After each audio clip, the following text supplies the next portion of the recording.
Hello and welcome to United Airlines. On behalf of the more than 100,000 employees that make up our airline, it's a pleasure to have you flying with us today.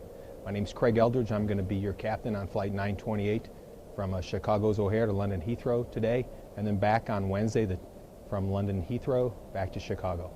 A little bit later, I'll be introducing you to the first officers, as well as the purser and the rest of the flight attendant crew. This is the flight operations area for United in Chicago at O'Hare International Airport. In just a little bit, we're going to get our flight paperwork and we'll take and review that together with the first officers. From there, we'll be going across the hall to meet the flight attendants, and then we'll make our way up to gate C10, where we'll find our aircraft number 2371 being prepared for our flight to London. Again, on behalf of all of us at United, we appreciate you being with us and welcome aboard.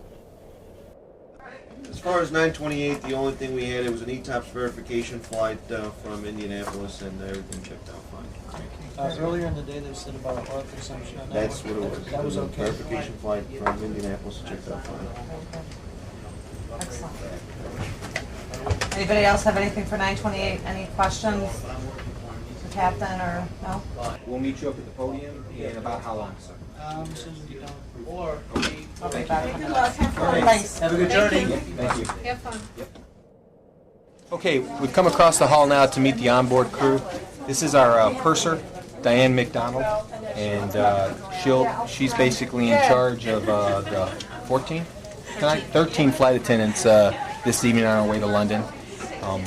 6 hours and 52 minutes. The co-pilots are Wayne Grau and Paul Ota, and I suspect on the way out of here today it's going to be kind of rough because these thunderstorms that have moved through are going to be just east of here.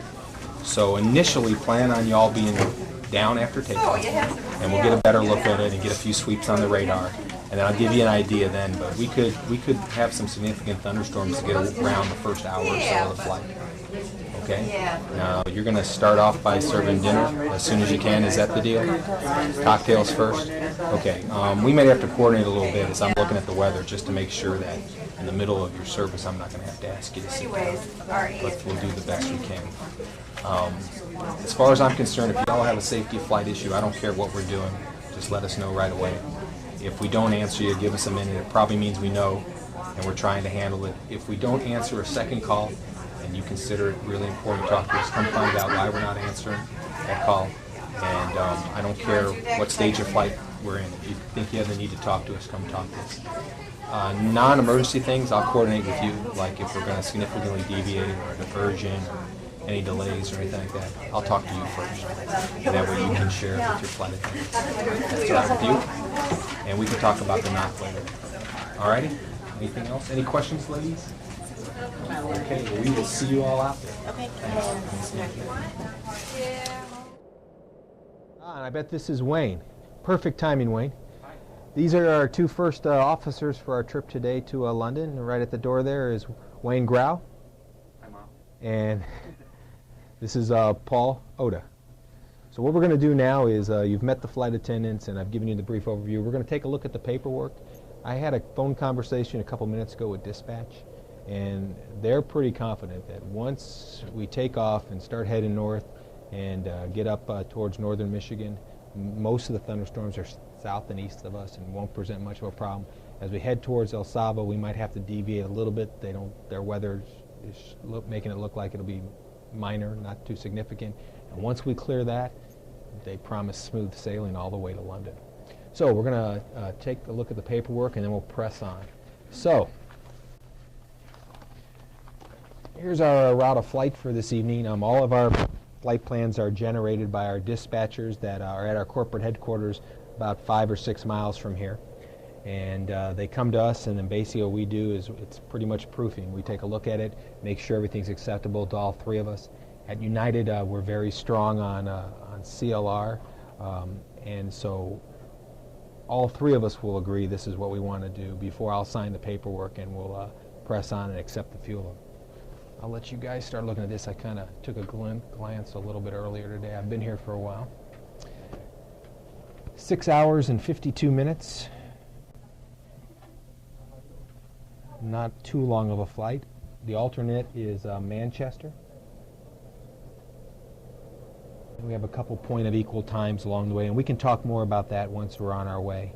Keflavik and Glasgow will be some airports weather we'll be keeping an eye on. You're going to be on board a United Airlines 777 this evening. It's a 2-engine aircraft. It flies ETOPS, extended overwater operations, and we have a few more significant restrictions than the 4-engine aircraft when they go across the Atlantic and the Pacific. We have to keep within a certain number of minutes of land. In this case, it's I believe 180 tonight, or maybe 120.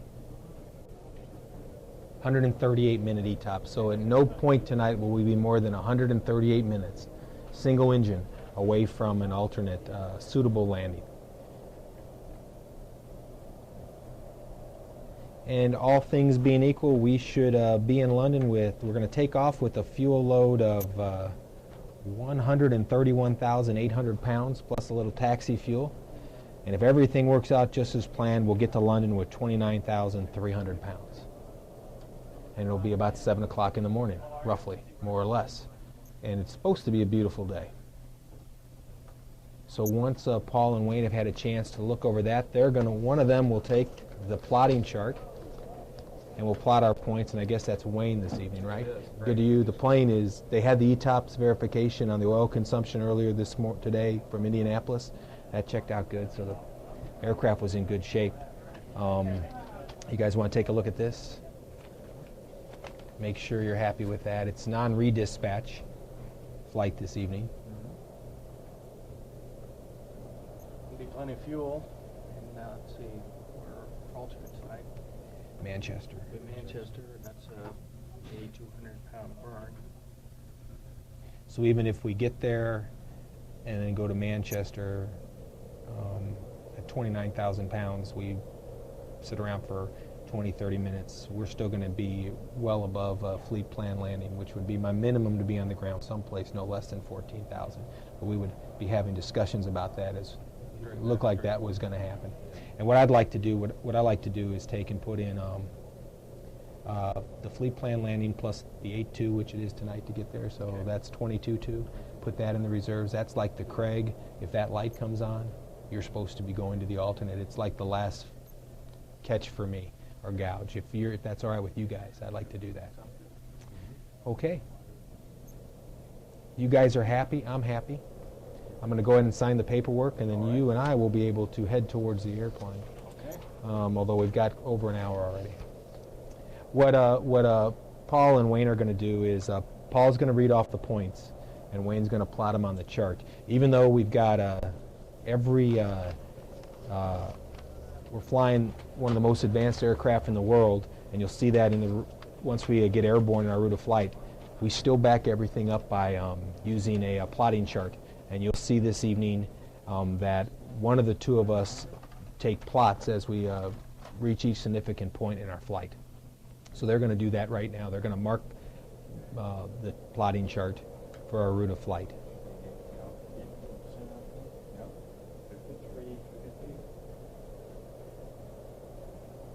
30, 5520, 5510,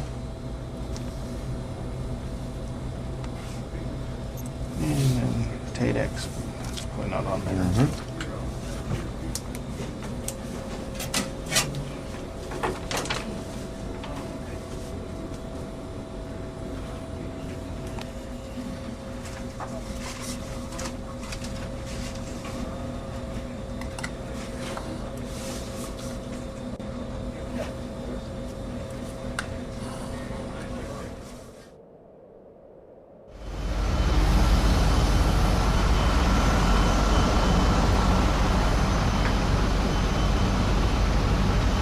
Walk around at the nose of the airplane and checking the nose wheel and tire pressures, looking for any leaks up in there.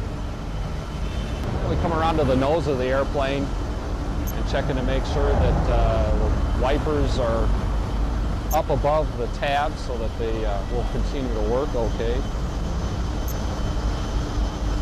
Otherwise they get stuck underneath there.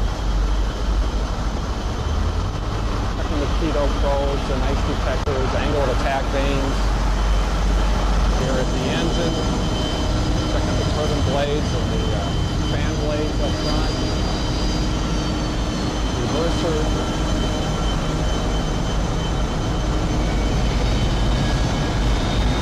Static port on this side and all of the connections for the cowling are underneath.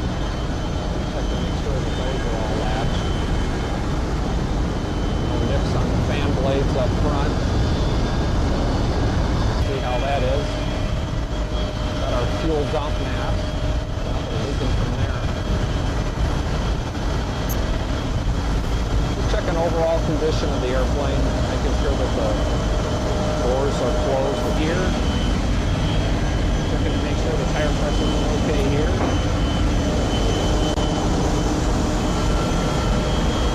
And that all of the brakes are in good condition. We've got brake pins that are out.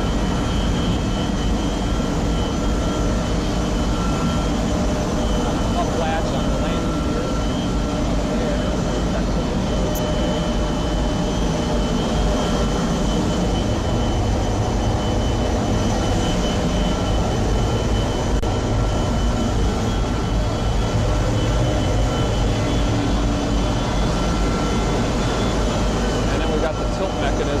Back in here, and on the front that we make sure is all right, extended okay, camber all right.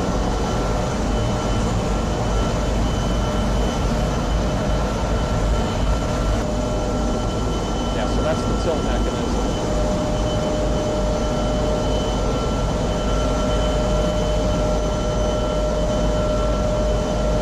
Our ram air turbine comes down from here.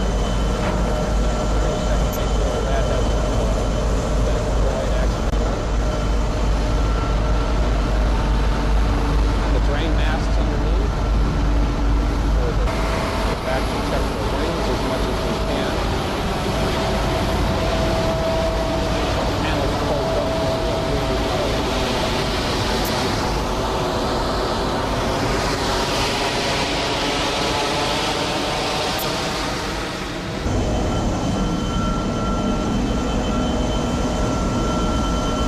Brake pins on the brakes.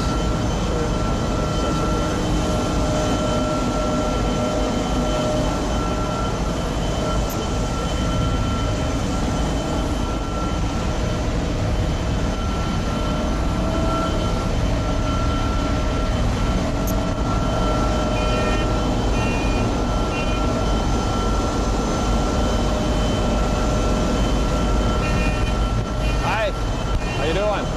Thanks.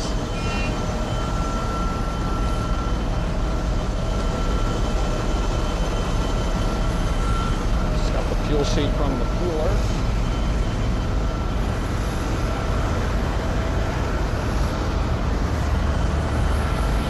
Looking at the trailing edge of the wing of the flap. Flapper on.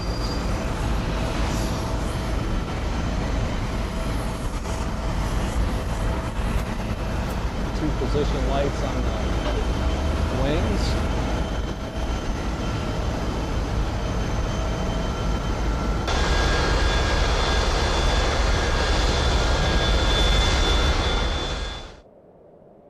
Hi, I'm Diane McDonald, and the first thing we need to do is get the videotapes into our system so we can show this during the flight. So we have a list of what we do, and we put them into the master system. There's 9. The feature films are 1 through 4. And we make sure they're rewound.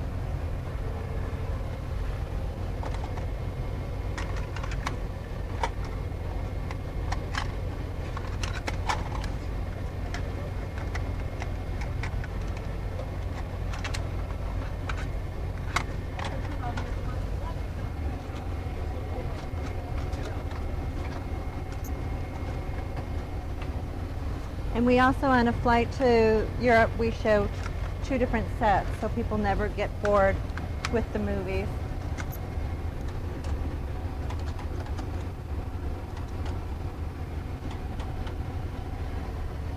And I'll start them just so you get an idea. how they actually work. Right now, here's the air show that will show exactly where we are in our flight, the altitude, how many hours remaining, the hours at where our destination will be, and is where we came from as well. And here will be the first movie going on to the next movie.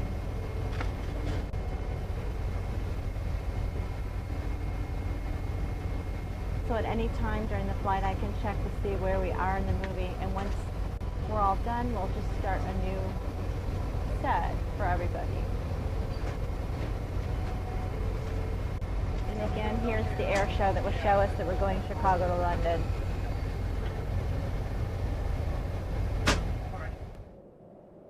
Okay, as we told you in dispatch, our flight plans come from our corporate headquarters, our dispatchers. One of the really neat things about the 777 and the package that United bought is it used to be that we would have to go through and load our entire route of flight in the computer, which is still better than the olden INSs or that the earlier aircraft, the 707s and early 747s and DC-10s used. But what we can do is we just go down and I'm going to request the route of flight. So that message is now being sent to our dispatch center at Chicago, about 5-6 miles from here. And it's going to come back in a couple minutes, and then we're going to be able to load it. He says. Okay.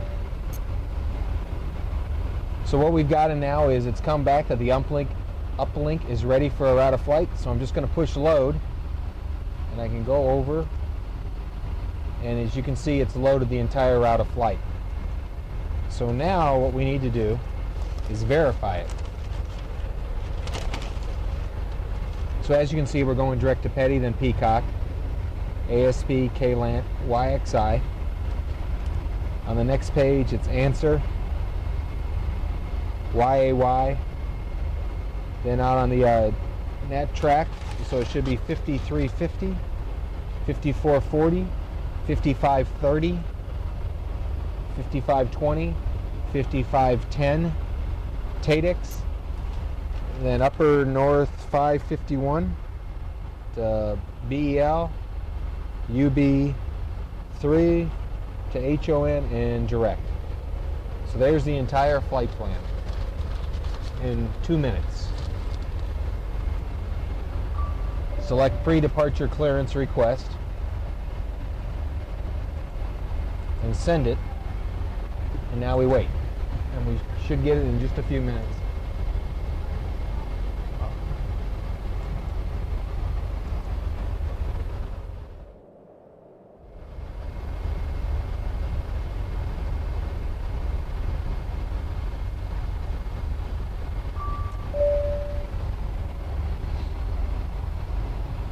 Clearance, we'll set our squawk transponder. So now that's our clearance. So what we'll do is I'll go to page 2 first, because you have to look at both pages to get rid of it. I'll print it and we'll get a hard copy off, and then what we'll do is we'll verify that checks with the flight plan, which is we've already checked with the route of flight that was already loaded in the uplink.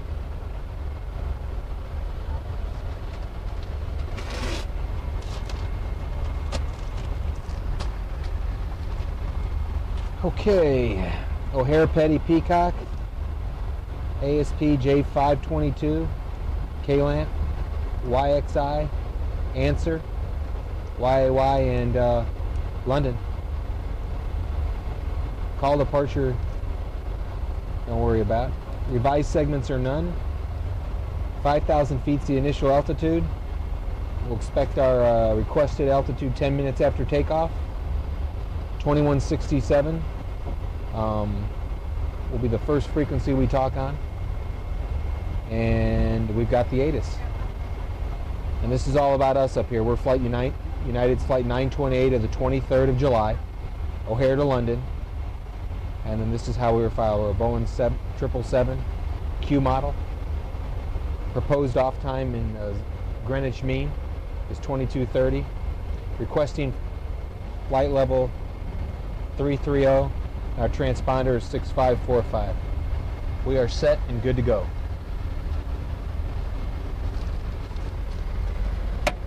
Reduced 520.8. Performance. One correction, we're not going to use one. There's a correction, there isn't one. And there's no T procedure. Okay, it's going to be my takeoff, my decision to abort. Above 80 knots, only want to abort for an engine fire or failure, loss of asymmetrical control, but we just don't think the aircraft can fly. Other than that, we're going to go ahead and continue to take off. As Paul said, there's no T procedure. I'll get in the flight director. We'll get out over central Illinois out here someplace and handle the emergency. Most likely what we'll do is once I get up to altitude, I'll give you the aircraft, Paul. I'll let Wayne, you back up Paul on the radios while I talk to Sam and dispatch. If it's catastrophic, just get on the radio and tell them to get out of our way. We can do a big left, 360 and land. In the event of a abort, I'll do the procedure. You'll tell the tower who we are, where we are, what we're doing. You can keep an eye on that. All right. Jettison is a factor. We weigh 520 roughly, and 445 is our landing weight. So if needed, go ahead and you start jettisoning on your own, okay? Okay.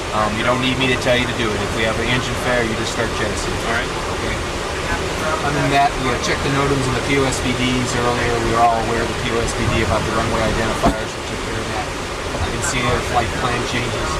I don't expect wind shear to be a factor today. The runway's in good condition.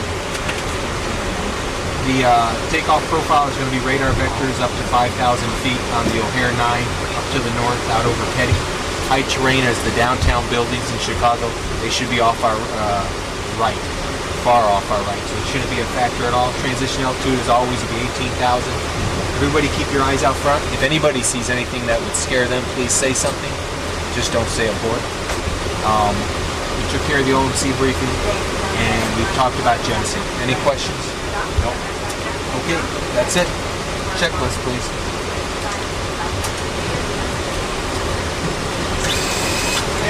Before start checklist. Departure briefing. It's complete. FMC radios. They are programmed, set, and verified. Program set and verified. Fuel quantity.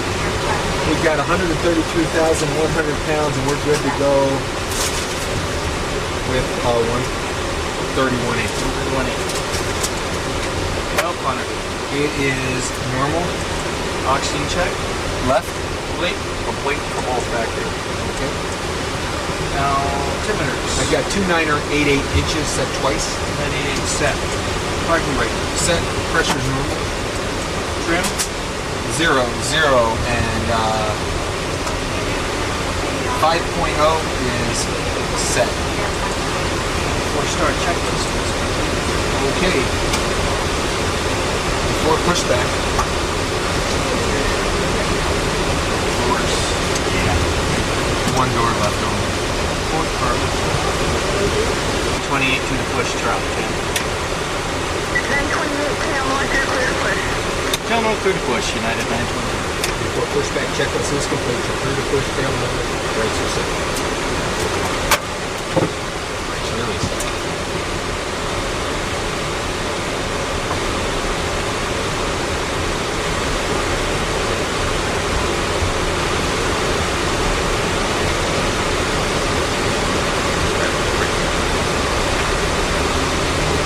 Passengers calling. 1476, you want to go over to 3022 and stand by altitude zone on.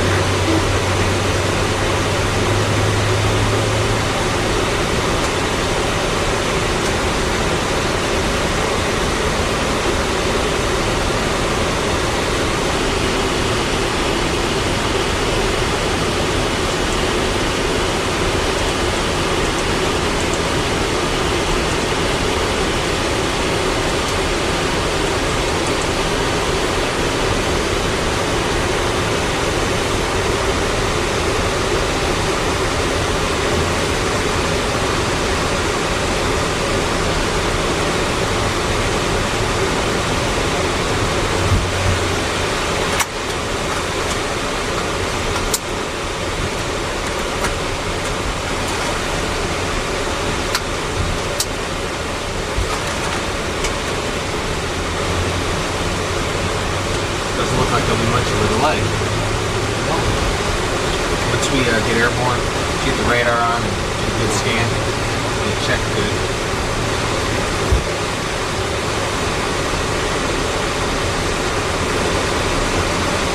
Let me just verify it. I'll verify with the zone controllers because I can't get a hold of the zone controllers. I've been on hold ever since I switched over to the other frequency. I've been on hold on the phone for them and nobody's answering. So stand by just a minute. Let me call somebody else.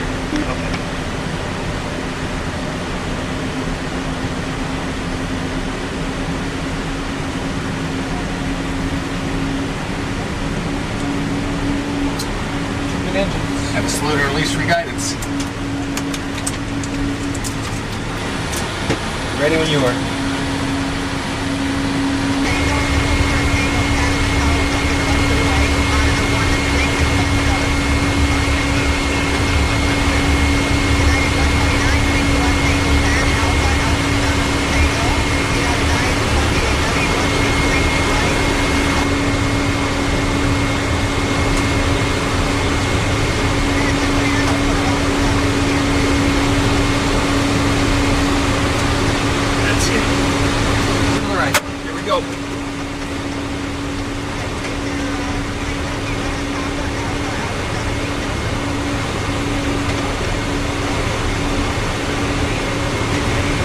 See this car coming from the left.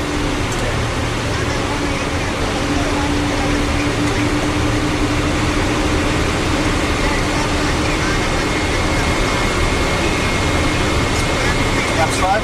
Sure.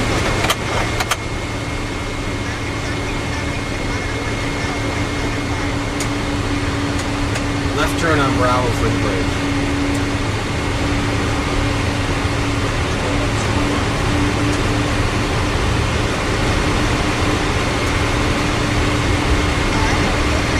Got right, left turn to Bravo, probably. Yeah.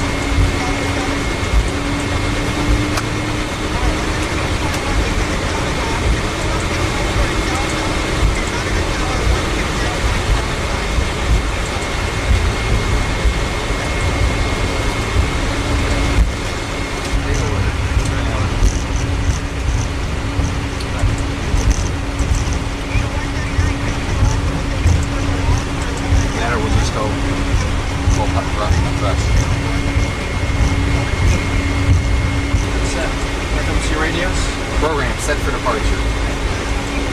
Program set for departure. Thrust. It's going to be 1.364.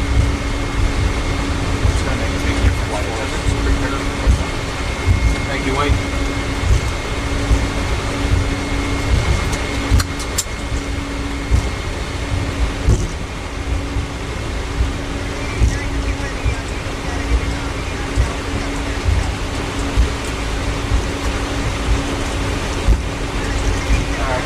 Stop here because I can't stop on the bridge and I don't know if I think there's enough room next to Lufthansa.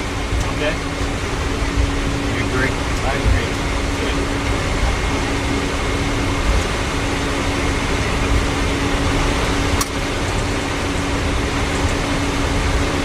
Your viewers might find it interesting. The reason we're not allowed to stop on the bridge isn't due to weight. Yeah. It's because if there's an emergency evacuation on the wide-body airplanes, the slides go over the side of the bridge and they would be ending up dropping onto the road.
Final is clear. On to hold. Everybody's ready? Ready. Final item. Guest recall canceled. Working on checklist is complete.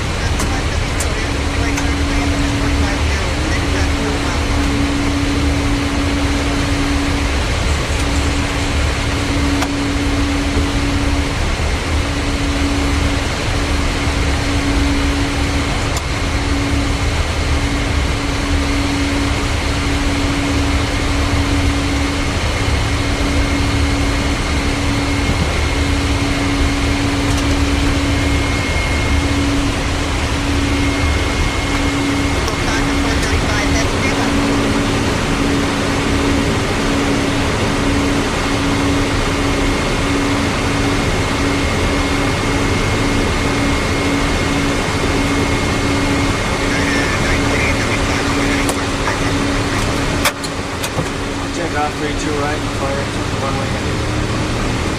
Okay, brakes are off. Here we go. We're at 1.364.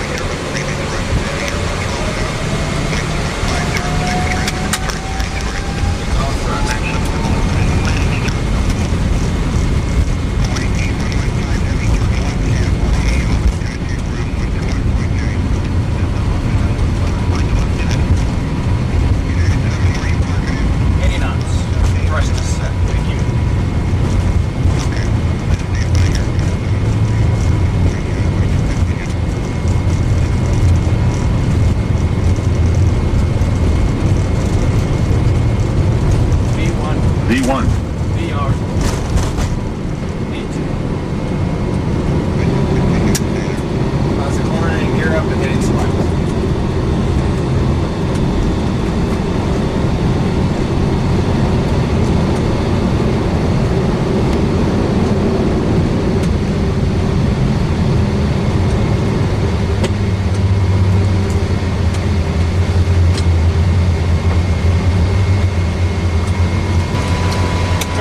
United 920 coming in. Box 1.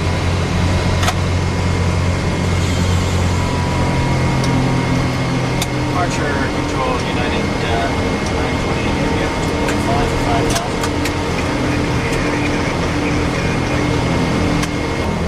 Flaps up.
It's 928. 330.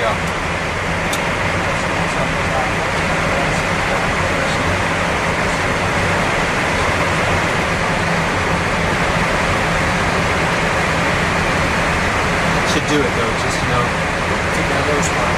Scoot over this way a tad.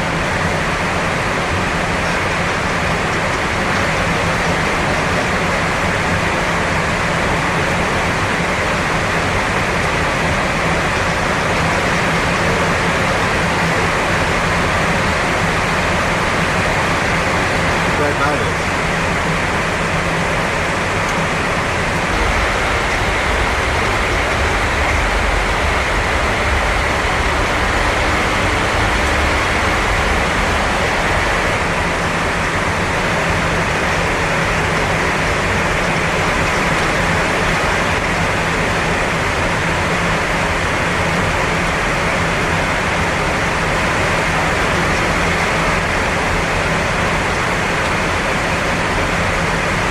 Back that way.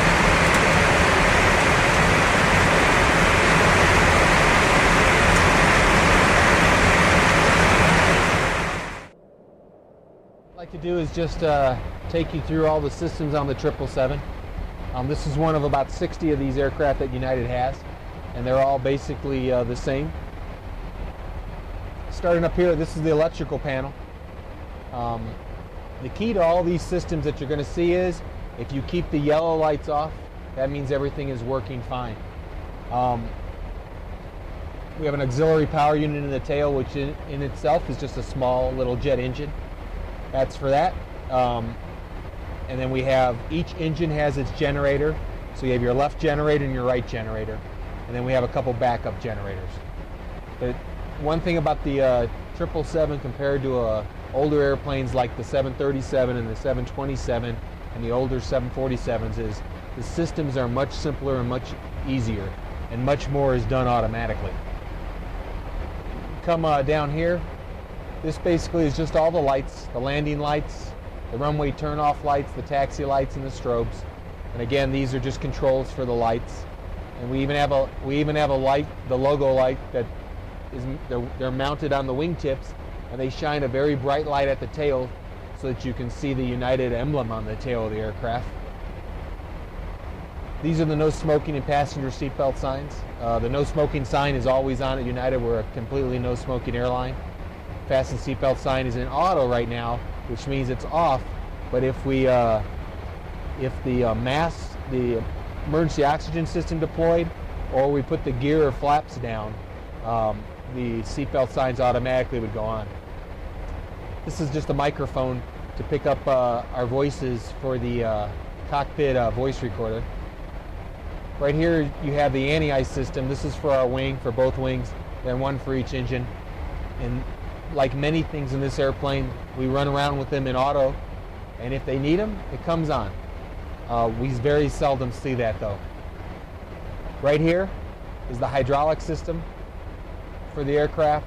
There's a electric hydraulic pump for each engine, and also then two engine-driven pumps. And again, everything just runs in auto, and all the lights are off, so that's good. This is the ram air turbine, or what's called the RAT. And the deal with that is if we were to lose all of our electrics or hydraulics, either I could open this up and extend it, or it would automatically drop under certain circumstances. And it's just a big propeller off the left side of the aircraft that spins and powers the electrics and the hydraulics. On the right side of the aircraft, I'm sorry. These are the window heat switches. We heat the windows because it's so cold, so they're always on in flight. And then this is just the emergency exit lights and the passenger oxygen system. Right up here is the fire handle for our auxiliary power unit. You just pull that and twist it to fire off a bottle.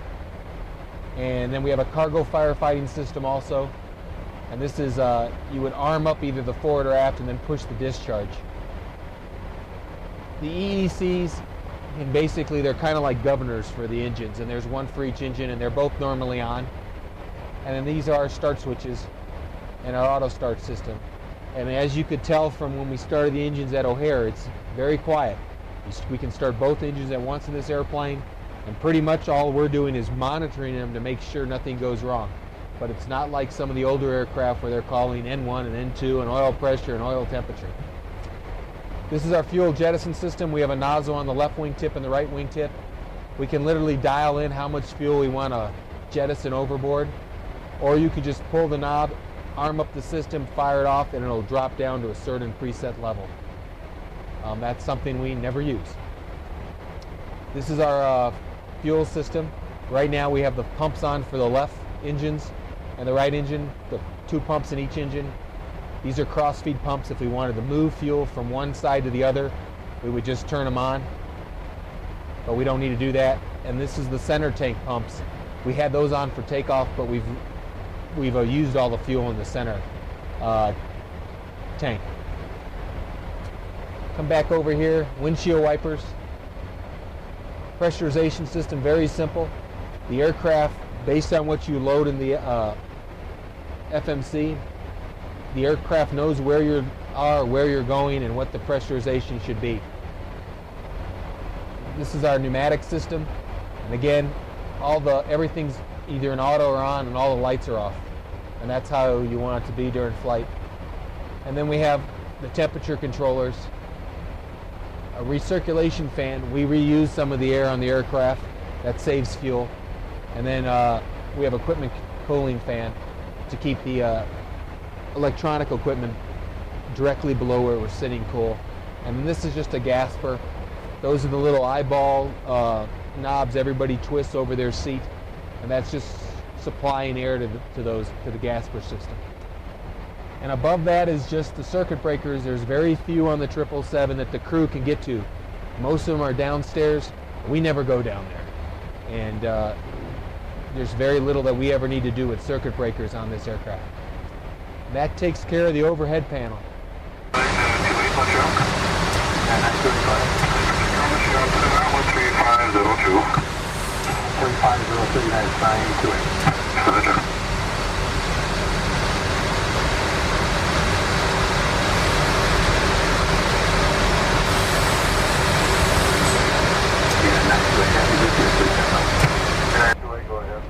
So we'd like to deviate a little to the north, about 10 degrees northern. Standard 928, deviation is approved when able, student St. Anthony. Okay, deviation approved, and when able, there's St. Anthony. 925, Yeah. You keep an eye on that. I'm just going to go over the mode control panel, which is this panel up here. This button here engages the autopilot. It's lit up, which means it's on. These are our flight director switches. There's one on my side and one on the first officer side also. The fact that they're on is just being displayed down below, and you'll see that in a minute. Auto throttles are on. These two switches actually arm them up. The fact that this light is lit means they're on. This right here, if we were, is our airspeed indicator. This is an autopilot disengage bar. LNAV right here, that's lateral navigation, and as we go down below, we'll show you the purple or magenta line. Right now we're on heading select, which is why you see 060 here. We're using this right here to steer the aircraft. VNAV is vertical navigation, and it's tied right here to 37,000 feet, which is our altitude. It's lit up, which means the computers on the aircraft are controlling our altitude and our speed. And this is a flight level change, or flitch, and right now we're not using it. You'll see that being used when we descend into London. This is if we wanted to climb or descend using vertical speed. That's the wheel for pitching the nose up or down. This is the localizer and the approach. You'll see those used when we go in to London again. And this is just a repeater that shows the autopilot's engaged. Over here, we have a schematic for basically all of our instruments. Okay, this is the fuel schematic. It's telling you how much fuel is in each wing. And as you can see, the center is empty. Cross feeds are closed, and we're using the fuel out of our left and right wing. Would you hit the electric, please? There's our electrical system. Everything's in the green. If anything is wrong, we'd see something in either amber or red. Next will be hydraulics. Same thing. You can see the pressure in each of our hydraulic systems. Everything's green, which means it's normal. The arrows point to what each hydraulic system controls. Next would be a pneumatic system, air system. The master switch is calling for 75-degree air throughout the airplane. This is for each zone. What's in magenta is what's set, and what's in white is what actually is in that compartment. Correct? Yeah. And then again, you can see the pneumatics are coming off of both engines. And the isolation valves are closed. If we were running the APU and it was powering something pneumatically, this would be lit up green. Doors. This indicates all the doors in the aircraft, and fortunately they're all closed. When we get on the ground in London or tomorrow going back, we'll show you what it looks like when they're open. But right now this is indicating that all the doors are secure. The next will be the gear. Again, the gear is closed, all the doors are closed, and these are temperatures.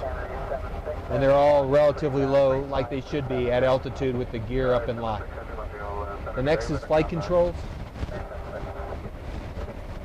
But it's telling you right now we're in normal flight control mode, and basically the system's pretty much equaled out. Everything's at the indices, so we're basically in neutral. All of our panels are down, and there's very little rudder trim in the aircraft, and it's, for the most part, tells you we're trimmed up and we're flying straight and level. We can pull up checklists. They come up in order. Since the next checklist we'll do is approach descent, that's the one that comes up. They become green as we use them. Did you get the comm page for me? This page we can go to and we can send messages to the company, and in fact this would be a good time for us to log on to the ADS system. What we're doing now is we're going to log in to the system that's going to give us it's an ATC logon and status system, and this is how we're going to communicate and get our clearance and in fact make some position reports for all practical purposes. He's logged on to the proper center right here. This is our flight, and then we put our tail number and airline ID in.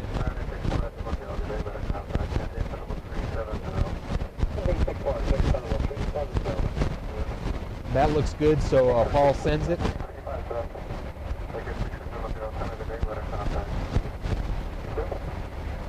And what we're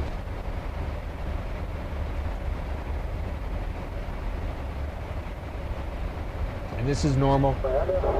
ADS arm and emergency off. And what we're going to be looking for is eventually to see that we're logged on. And there we are. We're established and logged on. So sometime later in the flight we're going to get our clearance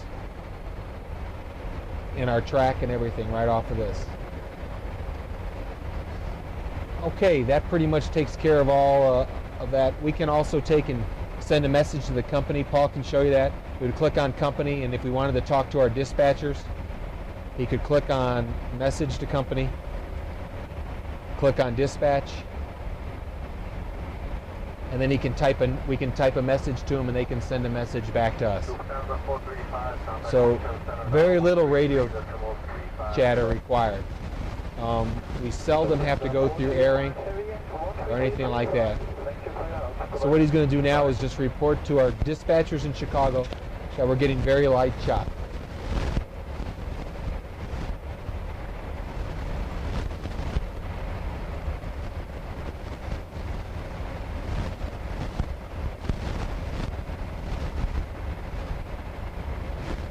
And that's that. As long as you're right. Now it's sending it. Now it's sent. And they've got it. And if they respond, we'll hear a ding, and we'll get a message back. Well, the clock lets us know how long we've been going. The best thing about this clock is we try not to mess with it because it's too hard to set. So what's this telling us now is that it's 44 minutes after midnight Greenwich time, and we've been airborne 1 hour and 43 minutes.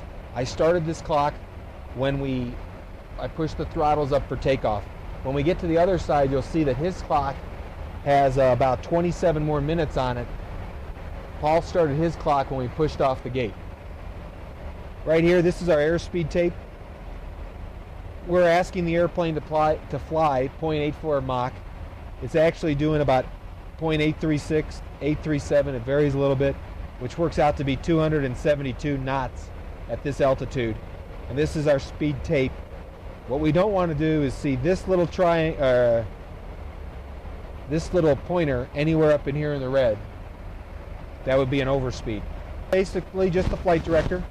As long as everything, we've got this perfect across here with a little pipper in the middle, and this magenta line is on the little wing symbols here.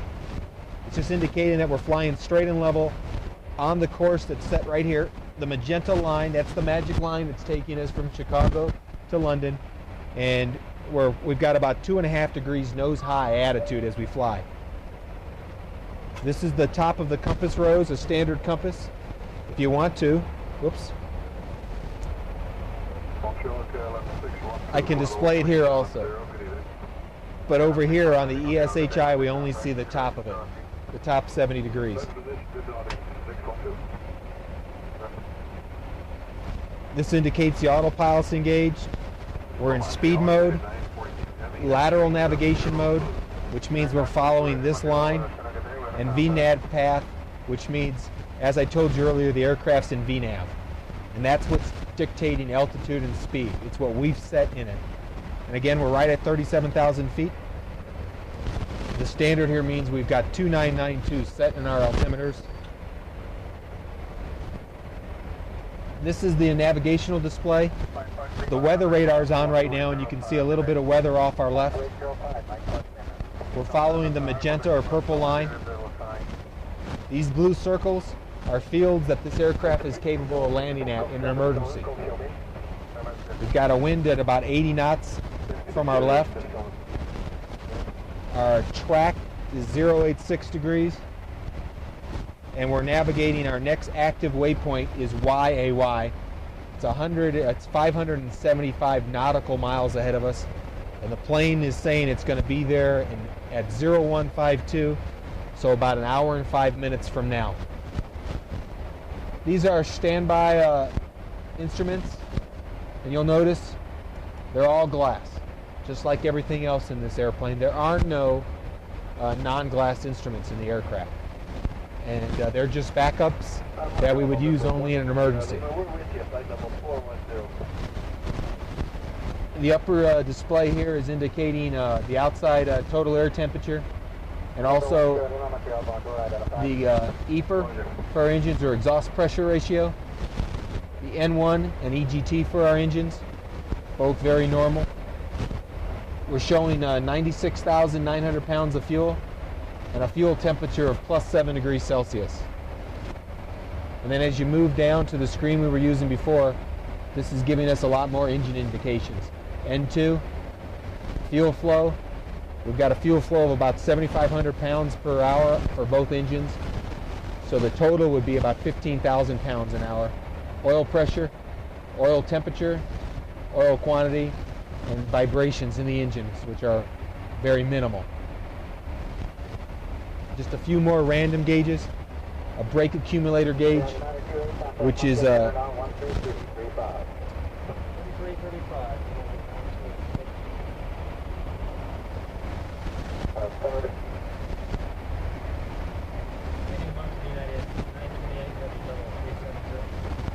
928 London, and you can expect that like that function for the next half hour or so.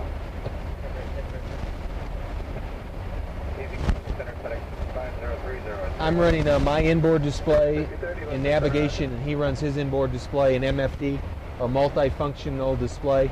You'll see that the flying pilot is the one calling up the checklists and everything.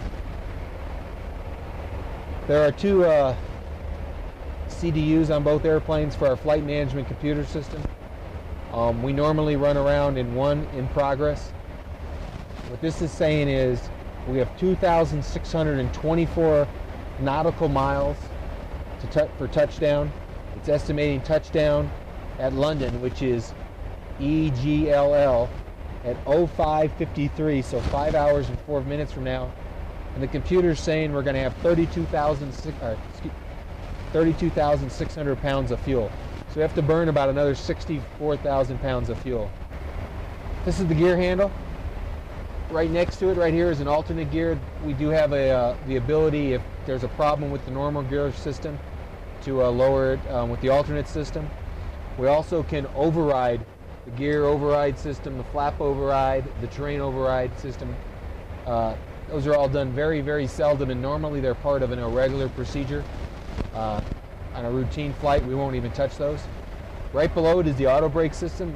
This aircraft, like most new aircraft, is equipped with an auto braking system. Right now it's in off. For takeoff, we had it selected RTO down here, which stands for rejected takeoff. Had I aborted the takeoff at above a certain speed, the brakes would have come on automatically. Disarm is just used as you turn it off.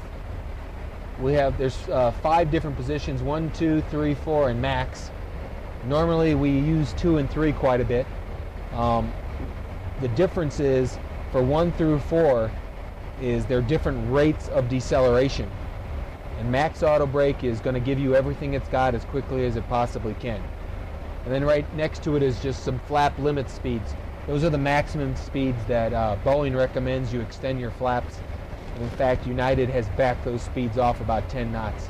So although it says flaps 1 is 240 knots maximum, United it's 230. And one of Paul's responsibilities, the non-flying pilot, and on this leg it's him since I'll be flying, is to make sure I don't exceed any flap limits. So if I ask for flaps 1, he'll either cross-check it or say something like speed's good, and it means he's cross-checking the speed. Over-speeding the flaps on this aircraft, like the 767 or the 400, is a really big deal. It's quite a extensive maintenance requirement, so we're very, very careful about over-speeding our flaps. As you move farther down, these are the throttles, left and right, and the reversers above them. You'll see the reversers being used on landing. Right here is the speed brake, or the spoilers, some people call them both. These are the trim knobs. We don't have a trim wheel, we have these pitch and trim handles. Right to the right is our flap handle. They're up obviously in cruise, and there's a detent for each position. And our normal landing flap, if everything's working normal in London, will be flaps 30. That's the standard flap speed. These are the fuel control switches. They're both in run. They won't be turned off till we're at the gate. Next to them are the emergency cutoffs for the stabilizer system. They're guarded red switches, and we only use those in an emergency procedure. Right down here, this lever here